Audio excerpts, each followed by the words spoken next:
એવી સેવા મેં પોતે મારી બાને આપી હતી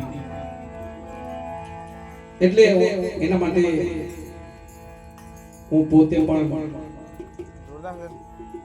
સુખી છું, કાઈ દુખી નથી. આજે અમારા બેન શ્રી ગંગાબેન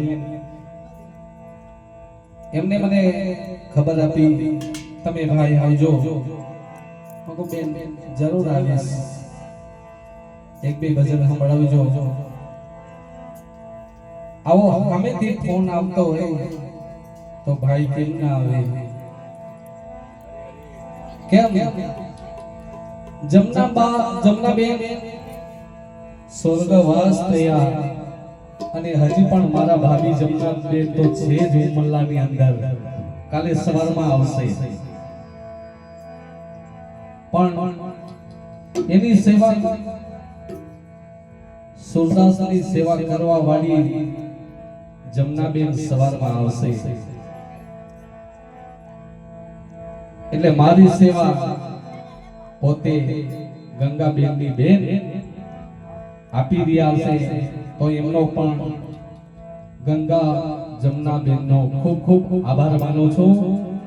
અને આવા જ રસ્તે મને કોક સંતો લઈ ગયા હોય, આવા સંતોના પગલા પડ્યા હોય અને મારા કંઠે આવા શબ્દો પડ્યા હોય તો મારું જીવન જ્યારે ઉજળું થયું હોય, ત્યારે 10 થી 15 વર્ષ મારી ઉંમર હતી ત્યારનો જ આ ભક્તિનો એક ભાતું લઈ ચાલુ છું. મારા ગુરુ પરમ પૂજ્ય જસુદાસ બાપુ રાજા કુવા નિવાસી અને મોટી ગાદી દેથાણ, ત્યારબાદ અમારા દાદા ગુરુની ગાદી માલોસણા પાલનપુર. એના માટે અમારા રામ કહો, રહી કહો, અલ્લાહ કહો, ઈશ્વર કહો, તત્વ એકનો એક જ છે બાપ. સાહેબે કામની ઘણી વાતો કરી, અમને તો ખૂબ આનંદ થયો. જેને જેને રુધિયામાં લાગી જાય ને બાપ, એ તો એના સુધરી ગયા કાજ. એટલે કીધું છે સંતોએ કે શબ્દ કટારી કોઈ સુરાનર જીલે, ના હોય કાયરોના કામ.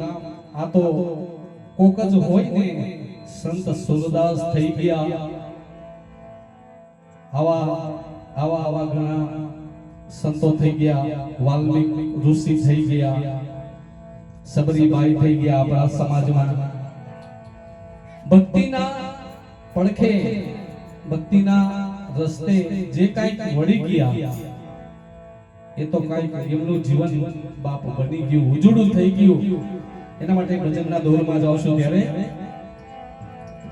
આવા દુઃખદ પ્રસંગના ભજનો તમને એકાદ બે સંભળાવી દઉં. તમને મોજ આવે તો હજુ અમારા પાસે કલાકાર એવા રેવાદાસ ને પણ ખૂબ પ્રેમથી સાંભળવાશે, નિહાળવાશે. ત્યારે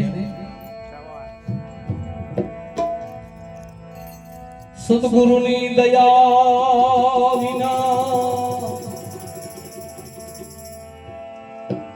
ભલા સપને મળે ના સત્સંગ.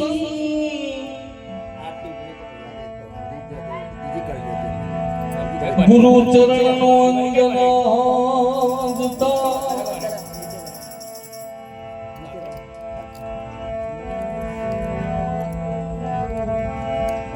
સદગુરુની દયા વિના ભલા સપને મળે ના સત્સંગ. મારા ગુરુદેવની કૃપા થાય તો આવી જાય હાચો બધાઈને રંગ લાગે તો ને.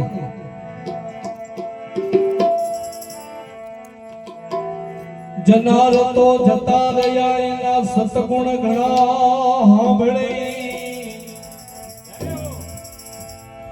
લાખો લૂંટાવી દ્યો ધન ભલે ભલે એ તો જનાર જમના બેન નહીં મળે તો જમના બેન ને યાદ કરવા છે ત્યારે ચહેરો તમારો હવે જોવા મળવાનો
કુદરતના ઘરની વાત